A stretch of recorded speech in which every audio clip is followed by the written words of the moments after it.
بسم الله الرحمن الرحيم الحمد لله ونشهد أن لا إله إلا الله وحده لا شريك له نشهد أن محمدا عبده ورسوله وخليله وصفيه وحبيبه صلى الله عليه وسلم. Mes chers frères et sœurs en islam, je vous recommande ainsi qu'à moi-même la piété et le fait de craindre Allah. Allah est avec ceux qui le craignent.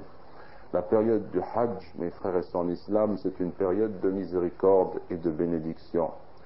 Pour le pèlerin, Allah subhanahu wa ta'ala a ordonné que pendant son pèlerinage, il ne se donne pas ou il ne prononce pas des propos indécents ou se montre pervers pendant les jours du Hajj. Et s'il agit ainsi, selon le hadith, il revient comme lorsque sa mère l'a mis au monde, c'est-à-dire pur de tout péché. Mais ces jours sont aussi bénéfiques pour le non-pèlerin. 10 jours d'une extrême importance qui commencent le mois de Dhul Hijjah.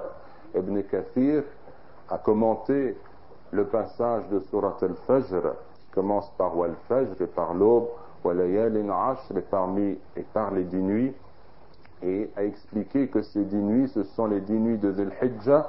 C'est l'opinion d'Ibn Abbas, de Ibn Zubayr, de Mujahid. Et donc, Dieu prête serment par ces 10 nuits, ce qui révèle leur importance. Et le prophète, alayhi salatu wassalam, a dit, il est bon de le dire et de le répéter à ceux qui sont absents pour qu'ils profitent des jours qui restent avant Eid al-Adha.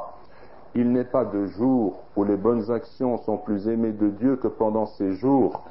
Ils dirent, et pas même le djihad dans la voie de Dieu. Le prophète, alayhi salatu wassalam, répondit, pas même le djihad dans la voie de Dieu, sinon un homme qui sort avec sa personne et ses biens, et qui revient démuni de tout cela, c'est-à-dire qui revient martyr ou bien sans posséder, en ayant perdu tous ses biens dans la lutte et le combat pour la cause de l'islam.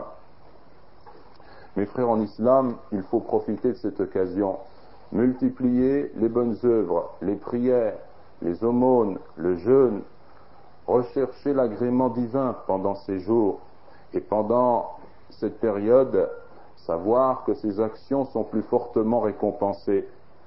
Et pendant ces 10 jours, il se trouve un jour qui est parmi les plus aimés de Dieu, c'est le jour de Arafat. Le prophète, alayhi salatu wassalam, a été interrogé au sujet du jeûne du jour de Arafat, et il a dit, il expie les péchés d'une année passée et d'une année à venir. Donc il expie, le fait de jeûner ce seul jour efface les péchés de 2 années, l'année passée et l'année à venir. Bien entendu, les commentateurs ont fait une exception en ce qui concerne al-kaba'ir, c'est-à-dire les grands péchés. Pour qu'ils soient expiés, il est nécessaire de se repentir d'un repentir sincère, c'est-à-dire premièrement de s'en détacher, deuxièmement de regretter avoir commis ces péchés, troisièmement de prendre la résolution de ne pas les commettre à nouveau, et quatrièmement réparer le tort que l'on a fait à autrui lorsque le péché concerne une personne à qui on a fait du mal. Mes frères et sœurs en islam, il faut pendant ces jours répondre à l'appel de Dieu subhanahu wa ta'ala qui invite les croyants à se repentir, tous d'un repentir sincère. Au terme de ces 10 jours, il y a Eid al-Adha, une fête qui leur permet de renouer leurs liens de fraternité, une fête où ils se trouvent unis dans l'obéissance à Dieu, où ils se pardonnent les uns les autres, une fête où ils se montrent joyeux. D'après Aïcha, Abu Bakr radiallahu anhu entra chez elle et vit 2 jeunes filles pendant les jours de Mina, chantant et frappant sur un tambourin. Cela alors que le prophète alayhi salatu wassalam était enveloppé dans son habit. Abu Bakr les réprimanda toutes 2. Alors le prophète se découvrit alayhi salatu wassalam et lui dit, laisse-les toutes 2 ô Abu Bakr, ce sont des jours de fête. Hadith rapporté par Al-Bukhari et Muslim. Le jour de la fête, mes frères et sœurs en islam, il est possible de se rapprocher de Dieu par le sacrifice d'un animal. C'est une sunna fortement recommandée par le prophète alayhi salatu wassalam. D'après Zayd ibn al-Arqam qui a dit, je dis au messager de Dieu, Qu'est-ce que ces sacrifices? Il me dit, sallallahu alayhi wa sallam, c'est la tradition de votre père, Abraham. Il reprit, quand retirons-nous? Et il dit, sallallahu alayhi wa sallam, il vous sera compté pour chaque poil une bonne œuvre.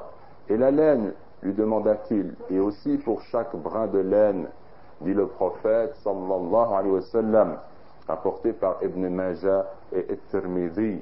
Donc ce passage qui paraît anodin, des poils à la laine, signifie qu'en fait il lui posait la question de savoir si on ne peut pas égorger un chameau, qu'en est-il du fait d'égorger un mouton, ce qui est un sacrifice moins important, et bien même pour cela la récompense est très importante, est immense.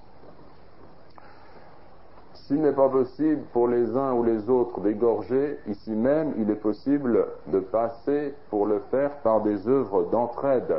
Et donc, on peut très très bien envoyer de l'argent, donner de l'argent pour que d'autres sacrifient à notre place. Et dans ce cas, on a une double récompense. Une première récompense pour le sacrifice et une deuxième récompense pour l'aide apportée ainsi aux pauvres. Allah fasse que nous ressortions, mes frères et sœurs en islam, de ces 10 jours avec une foi plus forte, avec des cœurs purifiés, avec une fraternité plus grande. Dieu fasse que nous ne perdions pas cette occasion de faire l'aumône, de jeûner, de lire le Coran et de nous rapprocher ainsi d'Allah subhanahu wa ta'ala.